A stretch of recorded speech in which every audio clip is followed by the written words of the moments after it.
Olá, gente querida! Hoje é dia 26 de julho e a igreja celebra a memória de São Joaquim e de Santana, os avós de Jesus Cristo, os pais de Maria Santíssima. Celebramos ontem, é verdade, no domingo, dia do Senhor, celebramos o dia do avô, o dia da avó.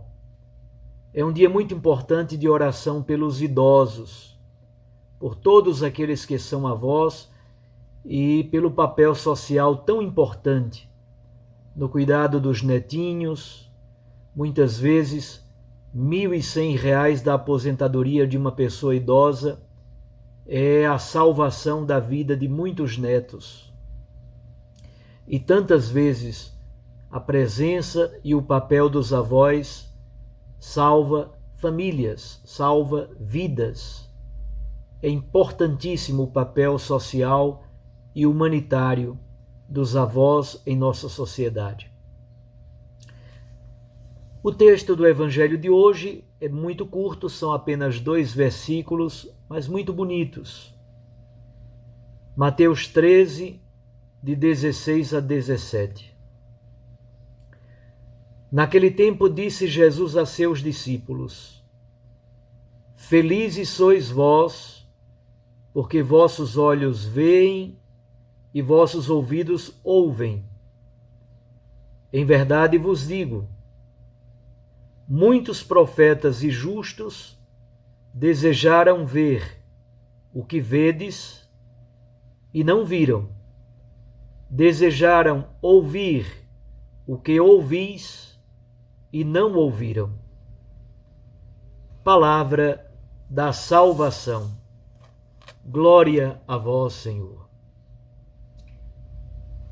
Minhas irmãs e meus irmãos, esta bem-aventurança presente no texto de hoje me faz muito lembrar o prólogo da carta aos Hebreus. Hebreus capítulo 1, de 1 a 4, diz assim: muitas vezes e de modos diversos falou Deus outrora aos pais pelos profetas.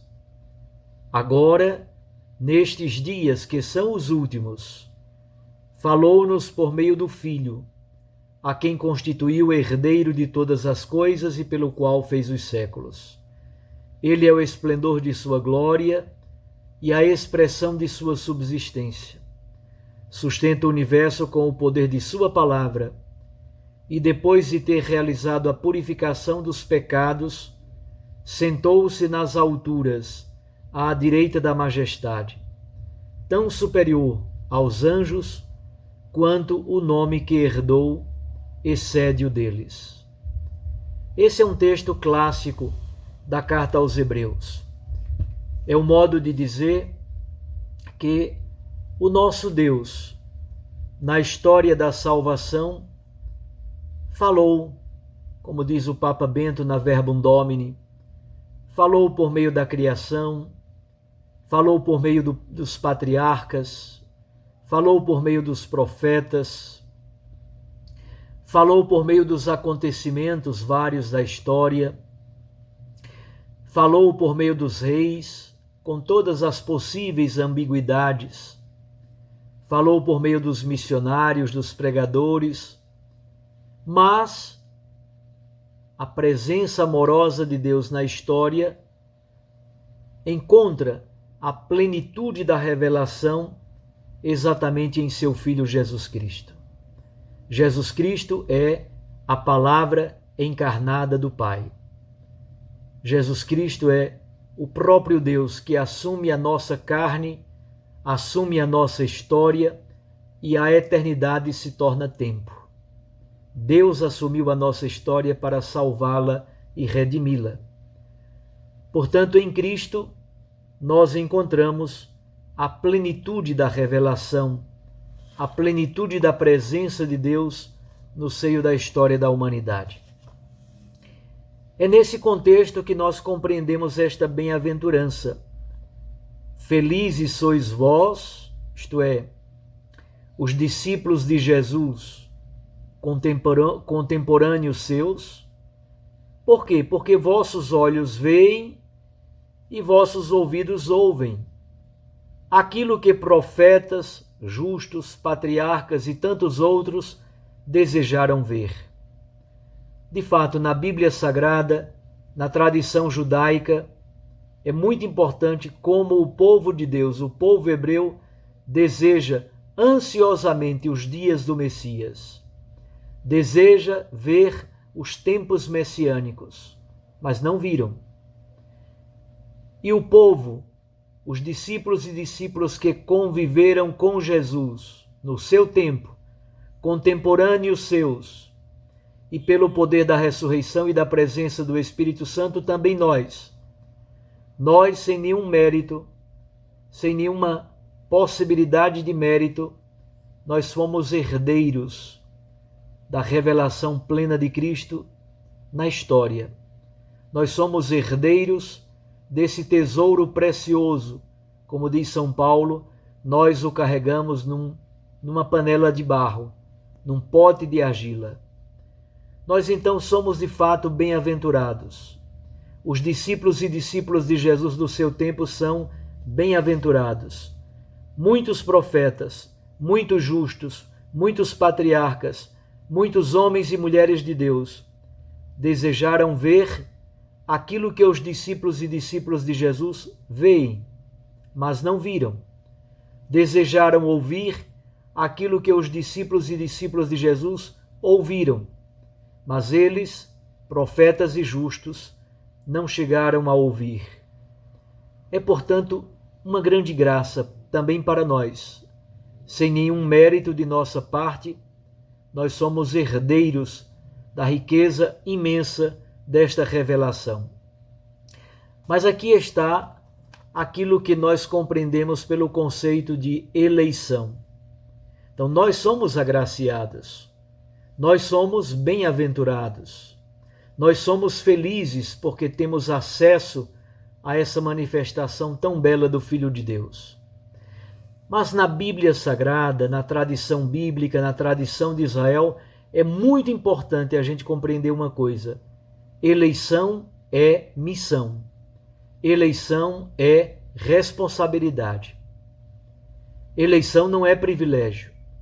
Quando Deus foi a Ur da Caldeia buscar Abraão e Sara, e o abençoou, e os elegeu, e os escolheu, isso não é privilégio, é graça, pura graça, mas é ao mesmo tempo pura bênção. Assim como eles foram abençoados, Deus diz: Abraão, seja uma bênção para os outros, seja uma bênção para as outras nações. Então, quem recebe a bênção deve ser bênção para os outros. Quem tem acesso de ouvir e de ver a grande manifestação dos tempos novos do Messias, também deve ser presença amorosa de Deus na vida dos outros. É isso que Deus espera de nós.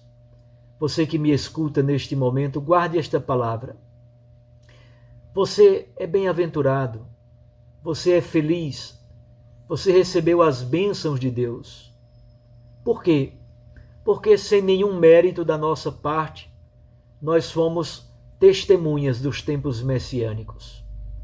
Mas agora, escute bem, você deve ser bênção na vida de outras pessoas. Seja bênção na vida de tantas pessoas que também dependem do seu testemunho, do seu amor, da sua presença misericordiosa. Um abraço a todos vocês que nos acompanham no nosso canal. Sejam bênção, porque vocês são bem-aventurados. Vocês experimentaram os tempos novos do reino de Deus. Sejam bênção na vida de todas as pessoas com as quais vocês convivem. Fiquem com Deus, com sua Mãe Maria Santíssima. Recordem que a palavra aquece o coração e a Eucaristia nos lança para a missão. Eu os abençoo em nome do Pai e do Filho e do Espírito Santo. Amém. Um abraço, até amanhã, se Deus nos permitir, Um abraço carinhoso e especial para todas as avós, para todos os vovôs. Que a vida de vocês seja bênção para os seus netos e para o mundo inteiro. Até amanhã.